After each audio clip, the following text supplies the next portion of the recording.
கார்த்திக் மோகன்ராஜ் என்கிற இரண்டு கொடூரமான இளைஞர்களால் கோவையில் 9 வயது சிறுமி பாலியல் வன்கொடுமைக்கு ஆளாக்கப்பட்டு கொடூரமாக கொன்ற நிகழ்வு மனசாட்சியுள்ள ஒவ்வொருத்தரையும் உலுக்கி போட்டிருக்கு.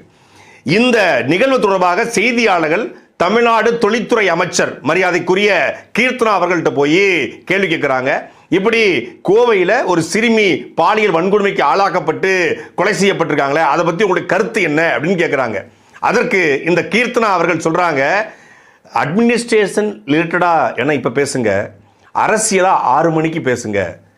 எப்படி குறைந்தபட்சம் கண் துடைப்புக்காவது, பத்திரிகையாளர் கேட்ட கேள்விக்கு கண் துடைப்புக்காவது, அது வருத்தத்துக்குரியது. எங்கள் தலைவர் விஜய் அவர்கள் சரியான நடவடிக்கை எடுப்பாரு.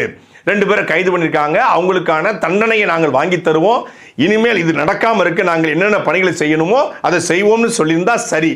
ஆனா கேள்வியே கேட்க 6 மணிக்கு மேல கேளுங்கன்னு சொல்லிட்டு தலைவர் எது பண்ணாலும் நல்லதுக்கு தாங்க பண்ணுவாரு அப்படின்னு சிரிச்சுக்கிட்டு பதில் சொல்றாங்க. இப்படி